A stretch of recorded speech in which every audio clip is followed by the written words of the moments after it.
Hello guys, welcome to my platform, Timo Starboy Reality Talk TV. Once again, good morning, good afternoon, good evening, and for those people who have already sleeping, good night. So this is a new week. Happy Monday. So we're gonna give you update. There's a fresh news reaching us right here. So we need to share it around. Please, if you are first person, please join our page. Join our page on Facebook, Timo Starboy Channel Blog, and YouTube, Timo Starboy Reality Talk TV. So God will bless you and bless your home. Amen. So let's start. Let's start from the video. You see, my people, as this thing is going, as it is going now, because fire day for mountain, and this trouble, won't finish until we resolve it. We need to resolve it because we stand for the truth. We stand for the truth and better life. So that is our program. We stand for the truth. So anything truth, that is what we stand for. So we know they stand for mago. We don't want mago. So as it is going now, I'm not sure the inauguration will take place because the people, they know the law. The people, they know in and out of the law, the Constitution of 1999. So they are going to talk with us now and share more light, enlighten us on the issue that the person that doesn't meet the requirement should be disqualified. That is what they said. So allow me to play the video. Let's roll it. So let's go straight into it. Now we're having the plaintiffs asking for a declaration extension of President Muhammadu Buhari's tenure, pending when a successor is determined in accordance with the Constitution. So, now this is because of this 25% securing of votes that has been the bone of contention regarding the results of the general elections, 2023 general elections that had the results have the president-elect Bola Tinubu as winner. What are your thoughts on this regarding this particular matter that is now pending in court?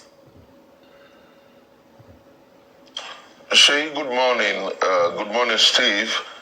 It's my pleasure to be on with you.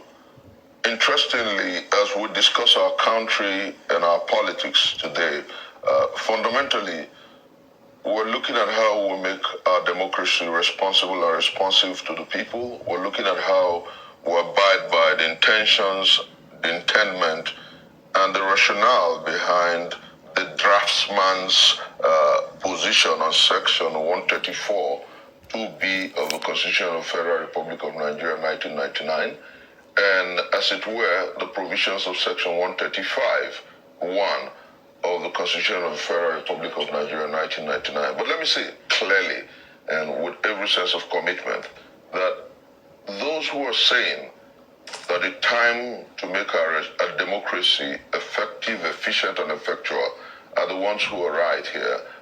You asked if the tenure of Mr. President can be extended to allow for the adjudication, for the litigation. Sorry guys. This one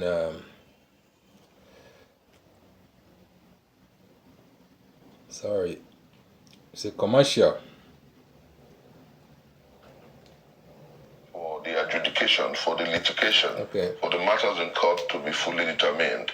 And the answer is, it is not about extension, it is about what the Constitution envisages. And I hope that the Honorable Attorney General of the Federal Republic of Nigeria and the Minister of Justice are listening. I hope that the DG, DSS is listening, I hope that our esteemed jurist and Vice President of the Federal Republic of Nigeria, Professor Yemi Oshibajo, is listening, because this is very important. We're at that point in our democracy when we must do things properly. We must work within the precincts of what is tried, proper, and right. And I say without any sense of equivocation that it is not about calling for an extension. It is about a position envisaged by law, that we may at some point in our historicity, at some point in our nationhood, get to this situation where we must look at the Constitution for direction. And so nobody's saying extend the tenure. The Constitution says that the tenure of a president, the sitting president, thank you, bro, can continue until such a time good morning, when a new president takes an oath of office. good morning, and is subject Abdul Salam. simply to the situations envisaged by the Constitution. We must effectively determine who becomes the President of the Federal Republic of Nigeria. And Section 134(2)(b) clearly states, without equivocation, that the man who must sit as the President of the Federal Republic of Nigeria must win 25% of the votes cast in the Federal Capital Territory. Must is a word. Because if you look at the Constitution, you see that it clearly says that as you will can hear, win must 2/3 of the states, including 25% of the Federal Capital Territory, Abuja. And what does it envisage? Thank you, thank you. Law. Look at the intention of God the bless you. Across the nation, you're expected as a governor God bless you. to win 2/3 of a local government, 25% of 2/3 of a local government in the state. And the reason is because the draftsman envisages that a man who must be governor must be popular, must have a wide spread, must have an acceptability of sorts within the state. And then who superintends over Nigeria from Abuja, who is indeed constitutionally the governor, if you like, of Abuja, is the President of the Federal Republic of Nigeria. And Abuja runs as an exceptional territory. He does superintend over Abuja through the Minister of the Federal Capital Territory and the Abuja Development Agency, that's the Federal Capital Development Agency. What does he do? The president who must superintend over Abuja must be deemed to be popular, must be deemed to have won 25% of the votes in Abuja. That's so right. the matter in court, essentially, for which we are going to be at the Federal High Court in Abuja, Maitama, tomorrow, is simply saying that you should not swear in a man as president until the court determines his status as president-elect or president-elect. Mark my use of words, and I'm saying this without equivocation.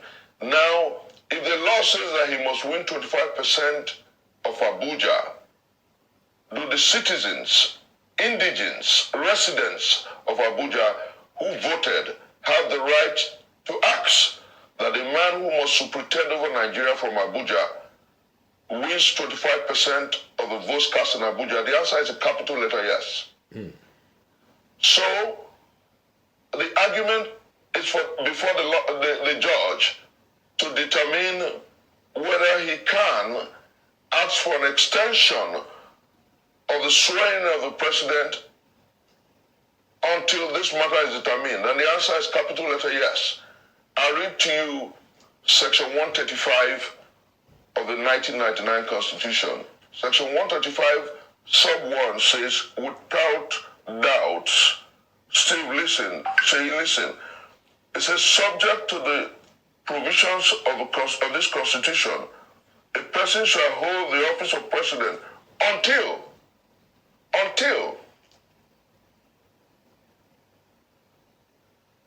when the successor in office takes the oath of office. What section? What section is that? B says. Professor Wakubia, what section of the Constitution is that? Section 135(1). Okay. All right. Go on. Section 135(1) of the 1999. And then subsection 1B says he dies whilst holding such office, or subsections 135(1) says the date when the resignation from office And then sub B says he otherwise ceases to hold office in accordance with the provisions of the law, impeachments and all that. Now, what so many people hold as sacrosanct is sub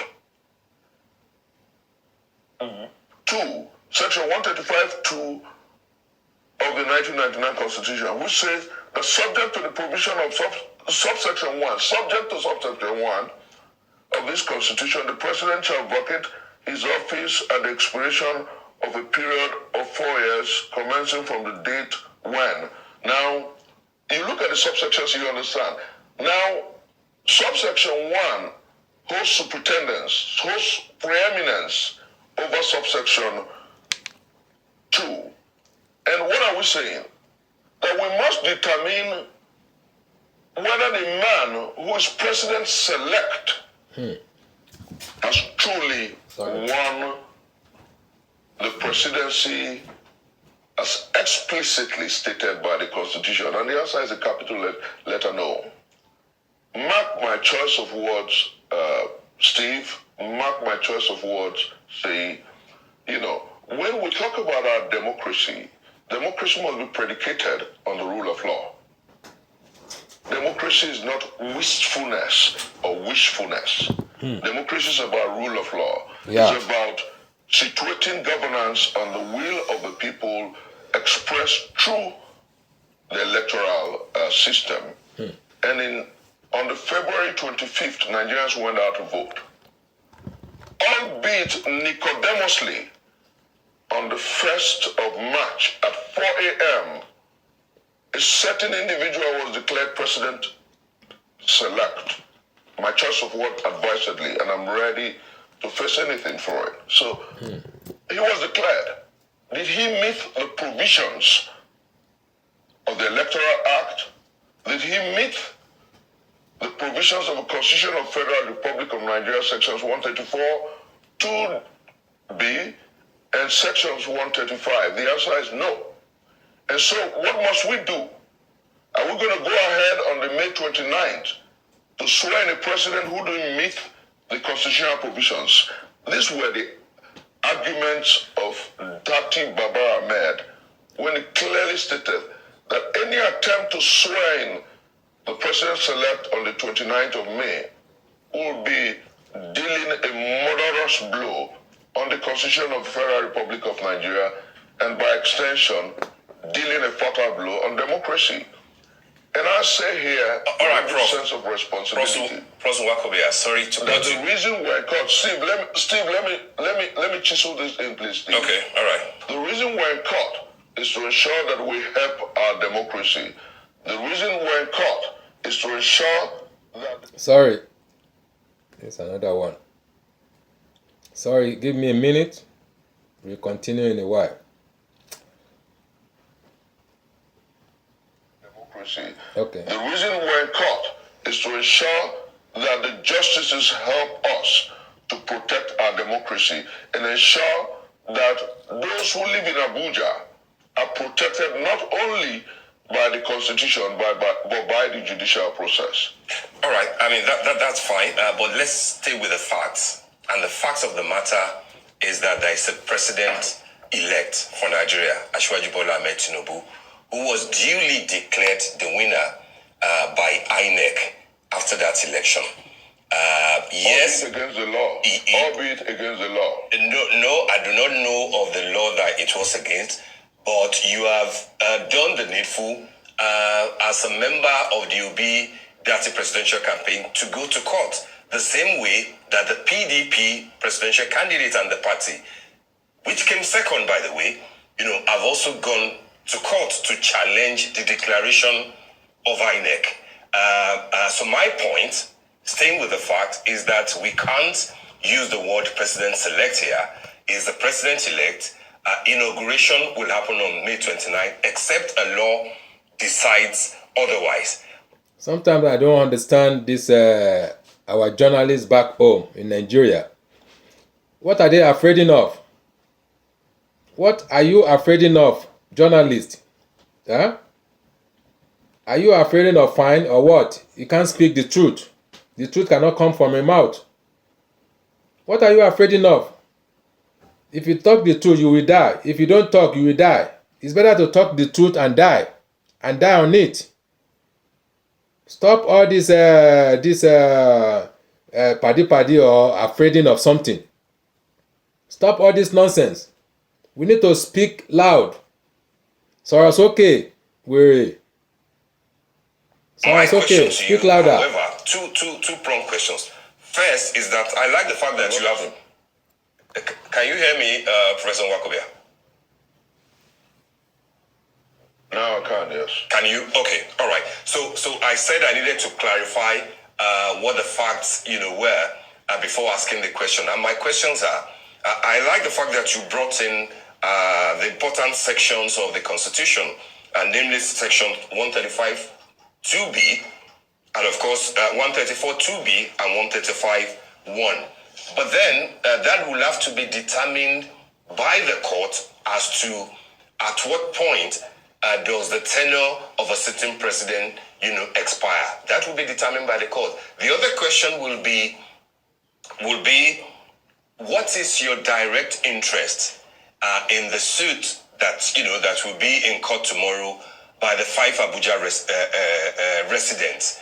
Are you involved? Are you part of those who filed that particular court? Because I know, of course, that yes, part of the prayers of the Labour Party and Mr. Peter Obi is for the in their petition is for the court to determine, the tribunal to determine whether having not met the constitutional requirement of scoring a minimum of 25% in Abuja, if Asiwaju Bola Ahmed Tinubu can be duly said to have been, elected.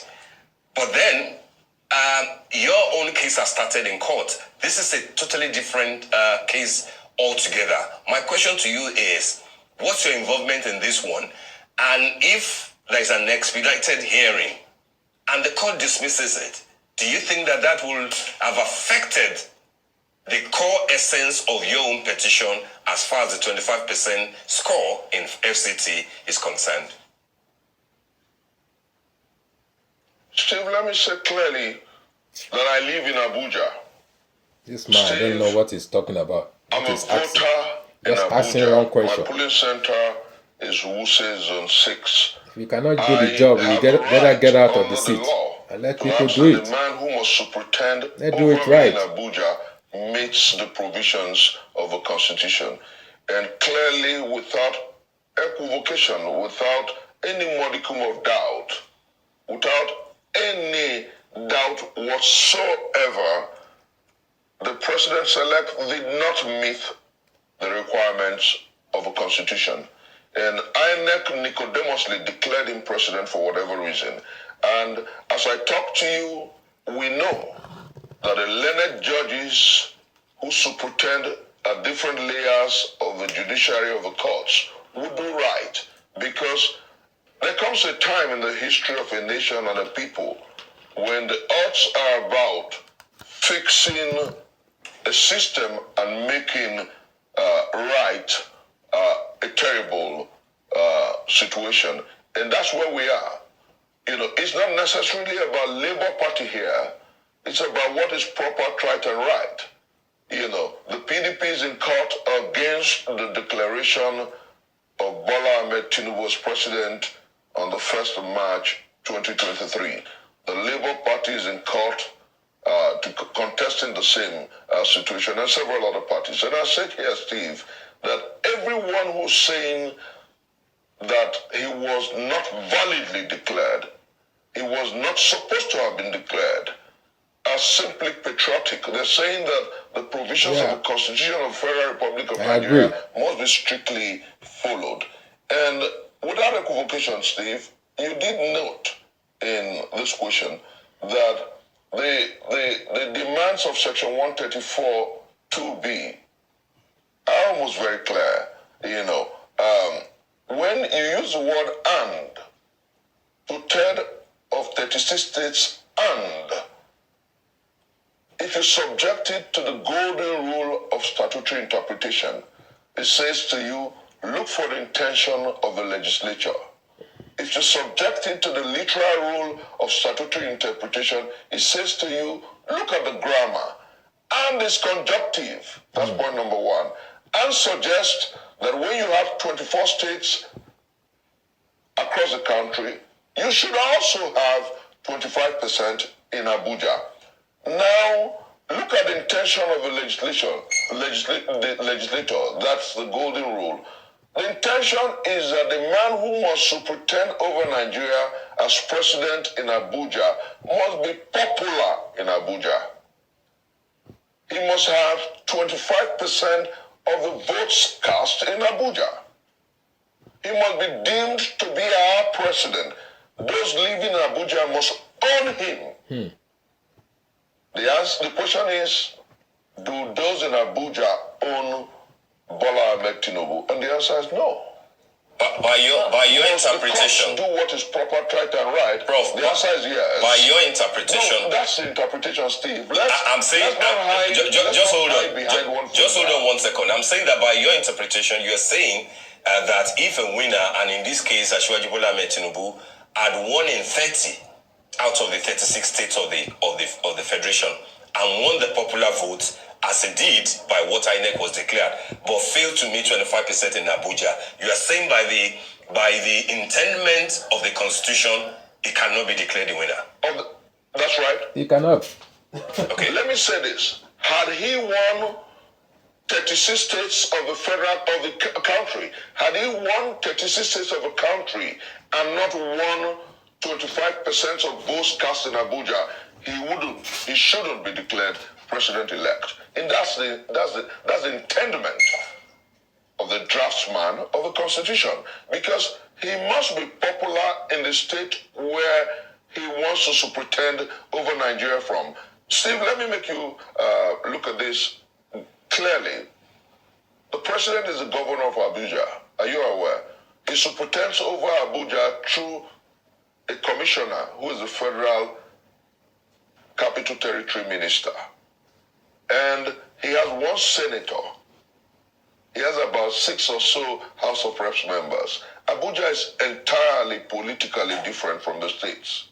You can't lump Abuja into the status of a state. Anywhere the Constitution wants Abuja to be considered as a state, it doesn't clearly state so. But with respect to winning or becoming a president-elect or the president of the Federal Republic of Nigeria, the Constitution was clear and unambiguous. But Section 299. Section 299 says clearly that Abuja will be considered like a state. With respect to certain normative, not election matters. With respect to 请问牧师，我们应该怎样学习？ Sorry.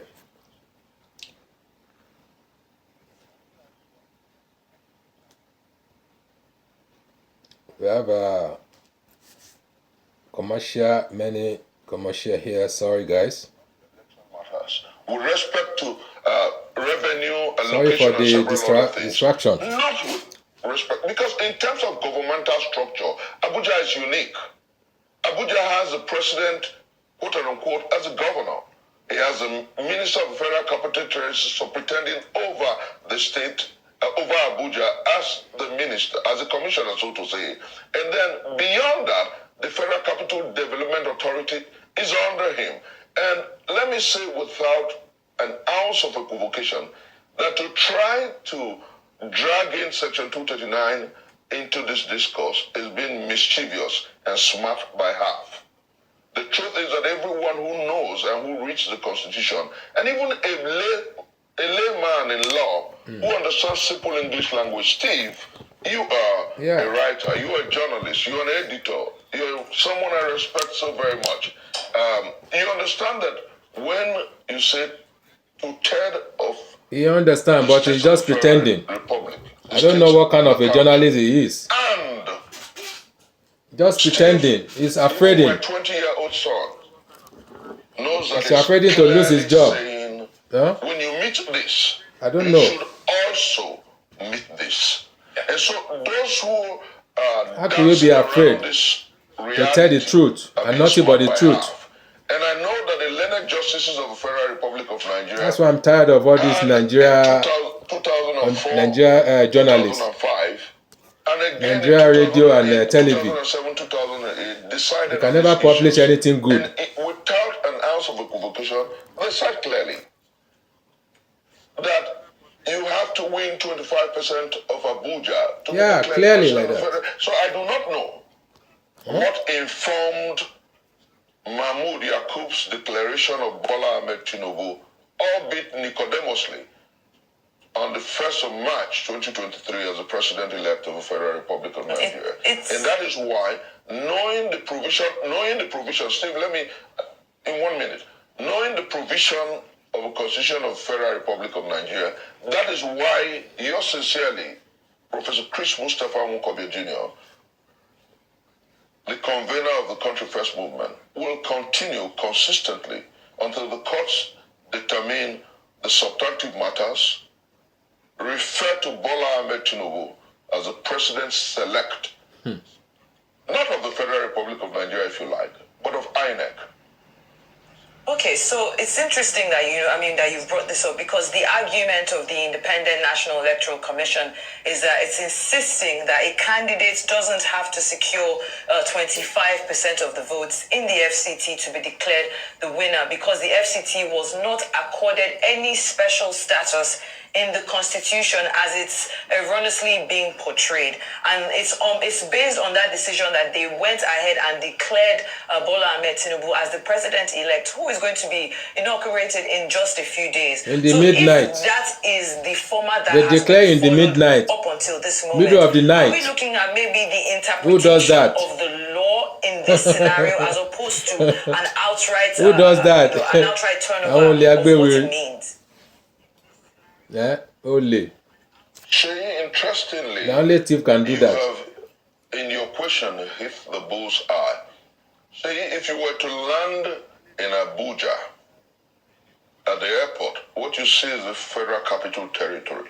You do not see, like if you were to land in my home state of Delta, welcome to Delta State. You see, welcome to the Federal Capital Territory. The Federal Capital Territory is a unique and distinct territory where the president superintends, as it were, not only as the president of the Federal Republic of Nigeria, but even if you were to borrow the state structures, the governor of the Federal Capital Territory. As you and I talk, the reason we're in court, and I'm going to be in court, and Nigerians are going to be in court tomorrow, is simply to ensure that those who live in Abuja have a president who wins, as provided by the Constitution, 25% of the votes in Abuja. Then number two, our argument is not creating a vacuum, because the Constitution of the Federal Republic of Nigeria in Section 135 clearly provides for this kind of situation. Until the matter is determined, the subsisting president of the Federal Republic of Nigeria, in this case President Muhammadu Buhari, has the right under the Constitution. There's no vacuum.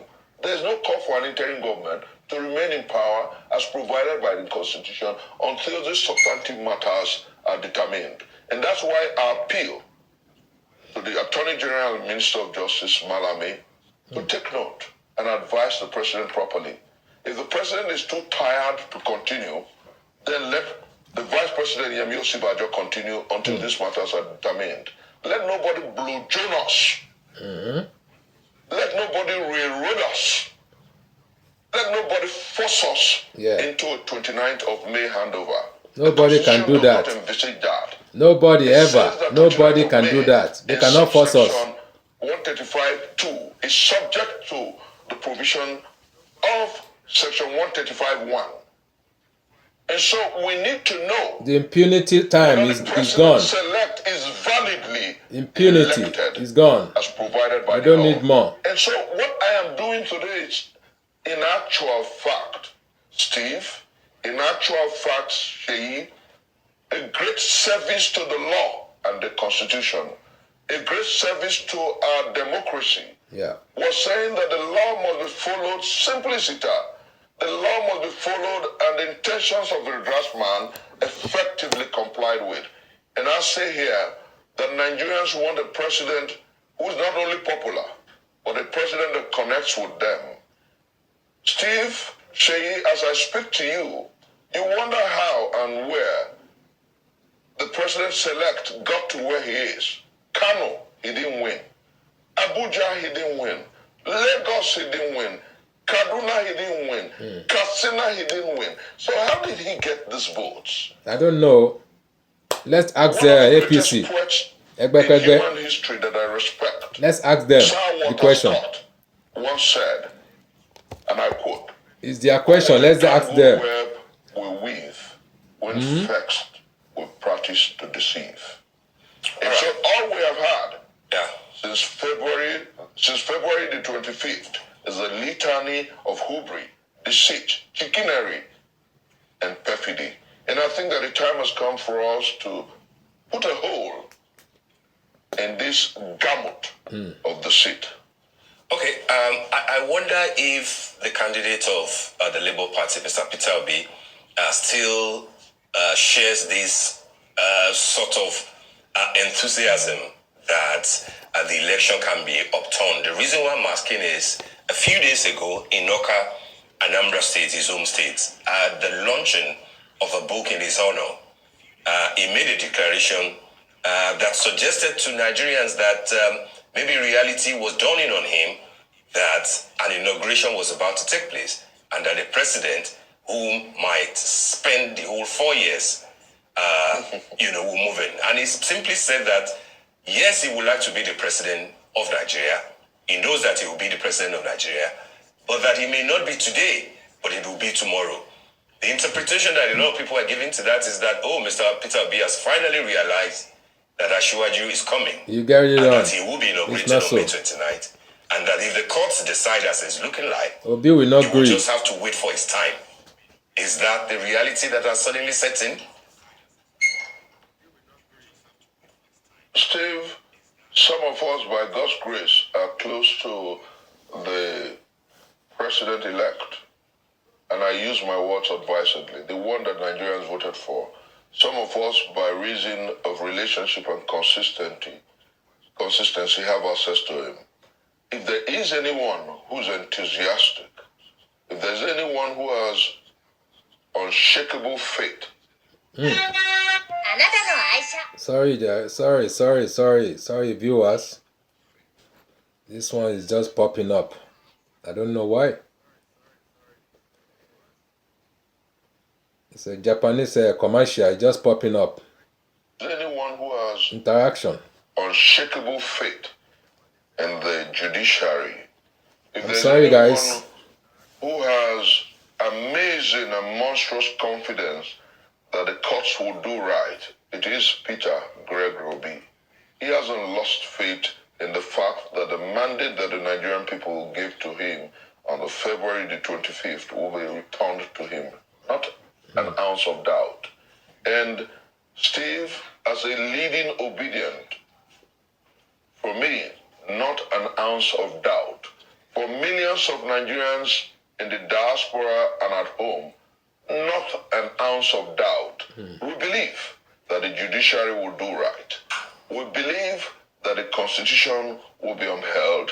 We believe that May 29th is not sacrosanct because the judiciary will wake up to the realities of the provision of Section 135, sub 1 of the Constitution and determine whether the man who INEC selected to be president of the Federal Republic of Nigeria was validly elected.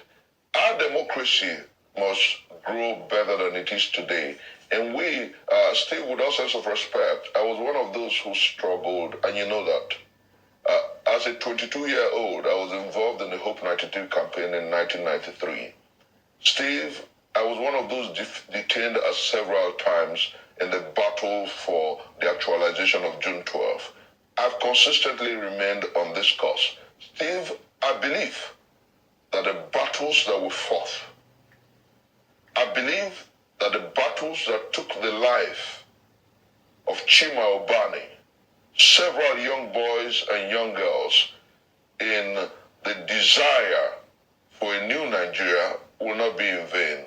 Steve, I believe that the call of the obedience for a new Nigeria, where leadership is responsible and responsive to the people, will not be like the wait for Godot. Steve, I believe that a new Nigeria is in the horizon, and I believe that the judiciary will do right. And my faith is not outlandish. My faith is rooted in that inimitable quote of James Russell Lowell, who said, and I quote him, "Truth on the scaffold, falsehood on the throne. That same truth sways the future. For behind the dim unknown standeth God in the shadows, keeping watch over his own." Truth forever on the scaffold. No matter how you hold it down, it will come up. It will overtake falsehood. Our battle is a battle of light over darkness. Truth over falsehood. Hate over love. And you know what? All over the country, across Nigerians in diaspora, there's a dim unknown. Like you stated, 29th of May is just next door. And people are asking themselves, what will happen with our mandate? Will this man be sworn in on the 29th? And I said to you, Steve, and to Nigerians who are listening to me, behind the dim unknown standeth God, keeping watch over Nigerians, understanding that the time for a new day and a new deal is now. The time for a new republic is now. The time for a new tendency in governance is now. The time for a watchman who is responsible and responsive to the people is now. And Steve, nothing can stop it. So Peter Gregory is not in doubts about the moral. And the obedience across the world are not in the doubts in any modicum, any way about the moral. I am confident that something will give because the learned justices at different strata, the court tomorrow, the Presidential Election Petition Tribunal, and the Supreme Court will do what is right because the time to take our country out of the jangling discord of inanity, disease, decay, despondency, and want is now. The time to build a highway of righteousness and leadership is now. Okay, very quickly before we go, Professor Wakobia, the presidential... All right, guys, this is let me done with this video, so it should not take our time. So let me play the next video. Is conjunction with the first one you hear, so let's hear it. Let's roll it. History of the day.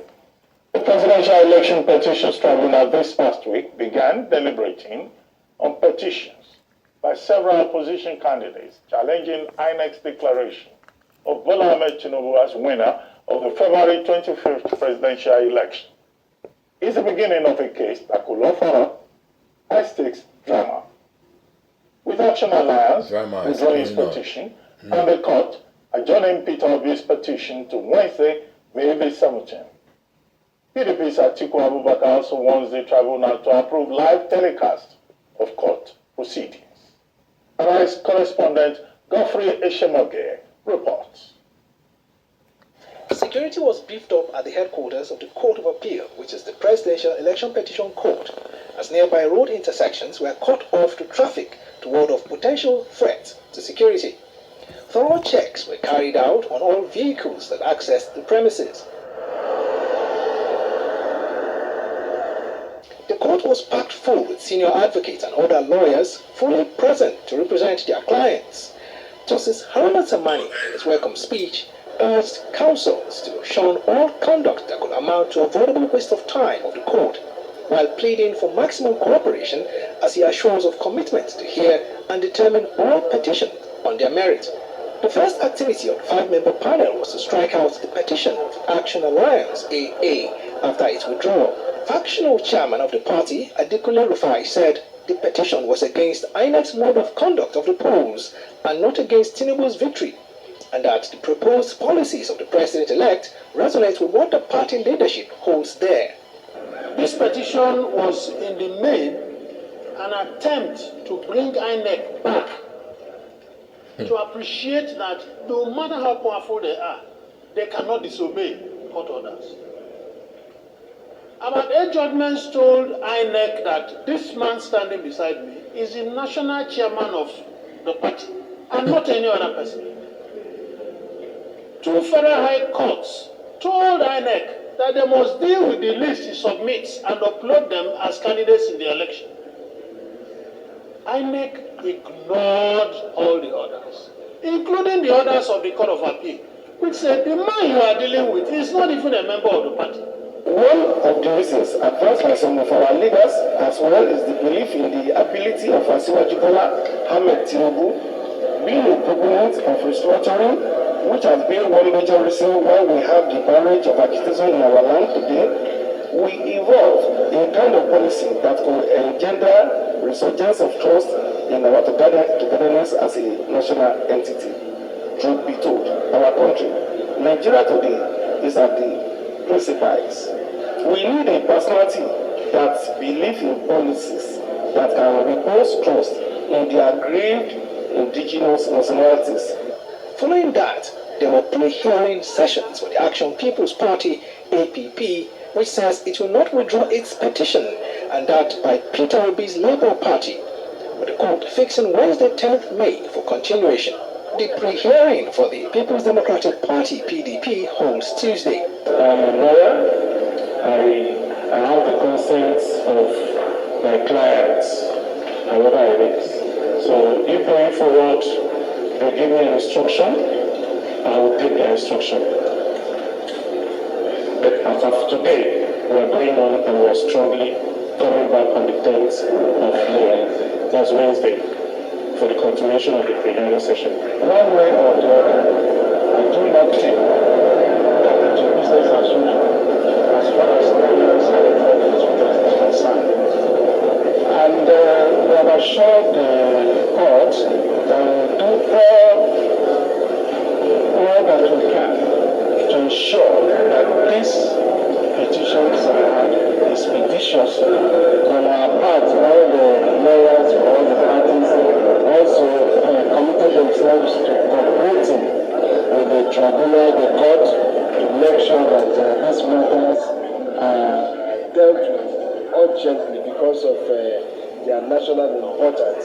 So we are very happy today 3 petitions have been dealt with and 2 to come up tomorrow, and the very important ones, Atiku and PDP petition will be coming up. The pre-hearing session for the Allied People's Movement, APM, also holds on Tuesday as the Presidential Election Petition Court tidies up the documents before it as it gets clarity on the Petition. Hey. That will be tendered for the petition proceedings. Petition over petition. The Bar Association Ikeja branch and former first national vice president of the Nigerian Bar Association. Never sabi. Who is now chairman of SPIDEL, joins us now. Thank you for joining us, Monday Ubani. Tribunal you go catch fire soon. Welcome to this live Sunday talk show. Thank you for having me. Very quickly. Welcome back from Abuja. Yes, I saw you in Abuja. Yes, well, good events. Yeah, but quickly, let me ask you: the presidential election petition tribunal has now started sitting. Many Nigerians expressed concern about the delay. Took them, the tribunal quite some time to begin proceedings. Why that?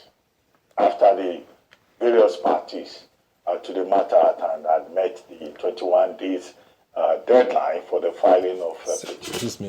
Nigerians would also like to know this whole issue about why is it difficult for Nigeria to determine election petitions, resolve them, before anybody is sworn in at any level, from presidency to governorship to the legislature, because that seems to be the big issue. Some people are saying, look, section 285, sub 5, sub 6 of the Constitution is what it is. And that anybody, whether it's Agbakoba or anyone else, say, look, these matters can be resolved in 7 days. It's just engaging wishful thinking. But what do you think? Yeah, thank you. I want to start by saying that it's not true that there was so much delay. After the cases were filed, by by the counsels of the various petitioners. I think you're hearing me very loud and clear. Yes, clearly. Okay, fine. Remember there was an application for inspection of a document of INEC before now. So even before this particular pre-hearing session, there has been a proceeding by this tribunal where orders were made for the parties to have all the documents from INEC to inspect it and to collect all the certified true copies from the umpire. So proceeding already commenced. Of course, after all the processes, there must be some paperwork to be done by the secretarial staff in order now to commence proper proceeding, which has commenced last week. The pre-trial session has commenced, and this is a very important aspect of the proceedings, where all interlocutory applications are taken. Now, the application for a televised hearing, I think that one is adjourned for next week. And there were so many other applications that have been filed by parties, including plenary objections, even by the respondents and all that. These are at the interlocutory stage where all this have to be decided by the court. And at this time also, the court now will schedule the witnesses. How many minutes will be given to each of the witnesses? You will also schedule the issue of admissibility of documents. Those non-contentious documents, how they will be admitted, even when trial commences. This is the level at which these things are ironed out. And then the commitment of all the parties sought by the presiding justices in order to ensure that the lawyers cooperate with the tribunal, not to cause unnecessary delay, because all eyes on the judiciary now in order to ensure a judicious dispensation of these cases that have been filed, and in an expeditious manner also. And so they have to seek the consent of all the parties for cooperation, which I know that all the lawyers have given to the justices at the last hearing, that they will cooperate with the court and not cause any delay. So this is a very important stage. Now, with the second question as to why don't you conclude the trial in 7 days, I doubt the possibility of that. If you look at the section of the Constitution you cited, 285, it gives you the timeline within these cases are to be disposed of at the trial, and then at the appellate court, that is the Supreme Court. You have 180 days within which to finish the process. It does not mean that the court have to exhaust all the 180 days, but because of the fact that that timeline is there, and then 60 days for Supreme Court, you cannot in any way now say that the man who has been elected should not be sworn in, because the legal framework has not in any way provided for that. Maybe we have to go back now and look at our constitutional provision and say, look, since this is part of the electoral process, I'm talking about the judicial intervention, it's part of the electoral process. You have had the registration, you have the voting, you have the announcement, and now we have the judicial sector in order to determine the finality of this process. Why don't we exhaust all before any of those candidates are sworn in? That has been the argument of every other person. But before now, from 1999, the framework, the legal framework has never in any way made such a provision that we have to conclude before we can swear in. Now that this argument is coming up, maybe the National Assembly members will have to look at it, and if there is wisdom that we must conclude the entire electoral process, even with the judicial process, before we can swear in, maybe they can amend the law in order to accommodate that. But for now, the provision of the law is that you can still swear in those who have been declared winner, who have collected what we call certificate of return. While the court processes will have to be exhausted, 180 days at the trial, then 60 days at the Supreme Court level. So that is the position of the law for now. And unless we change that law, anyone making any suggestion that they should not be sworn in until all these are exhausted will actually be doing what we call wishful thinking. There's no law backing it up. Okay, I get your point. But there are even some counsel, some lawyers, who are saying that even the 180 days plus 60 days will not be enough. Because for you to file a case, particularly in governorship issues and presidential issues, you have to have maybe 250,000 witness claims. And that in fact, it has to be extended further. What do you think? Where do you stand in the matter? Are you saying we go the Kenya direction, although in Kenya they have just about 44 million people and their constitution is different from ours? In Nigeria, we used to do election petitions sui generis for 3 years. Now, even people are now complaining about 180 days plus 60. What do you recommend beyond constitutional amendment? And if you insist on constitutional amendment, what should that amendment be? I think those who are arguing that 180 days is not enough may have made that argument when we were operating the Electoral Act of 2010. If you remember that it was manual where we used to conduct our election. But now BVAS, and then electronic transmission of results has actually reduced all that process. And the new act itself has also made it possible that you can now bring these documents from INEC and then tender that particular document through another one person. You don't need to go and bring all the witnesses at the whole polling unit, which was the initial requirement, which was the usual requirement, that for you to succeed in your petition, you must get all the witnesses at the polling unit to come and give evidence. The new act has now dispensed with that in the amendment that has been done. So you don't need to go and bring all the witnesses now from the polling unit. One witness who is competent enough can have the document of INEC, the certified true copy, and tender it, and it will be accepted by the court. And so I don't think any person at this juncture is still making that argument that 180 days is not enough.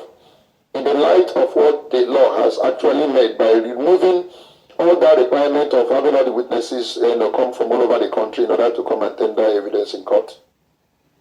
Okay, the argument is about the sufficiency of the time frames stipulated even in the Constitution and the Electoral Act 2022. But let me ask you about sorry the guys. decision in Osun, gubernatorial election. The Supreme Court just a few days ago upheld the ruling of the Court of Appeal in the matter, supporting the importance of BVAS, of the voters register, and from EC 8A. What, in your view, is the implication of that ruling for the presidential election petition? Because some people are now saying that the Supreme Court in the Osun gubernatorial electoral matter has already settled the matter and provided a way forward for subsequent decisions in the presidential election petition matter before the Court of Appeal. Yes, I won't delve into the depth of what is going on presently, but we'll talk about what has been decided by the Supreme Court. In Osun's case, that particular judgment, reinforces the fact that BVAS has changed the game in our electoral process. There is no question of you relying on the voters' register when you are talking about overvoting. The proper instrument to rely upon now when you are talking of overvoting is the BVAS.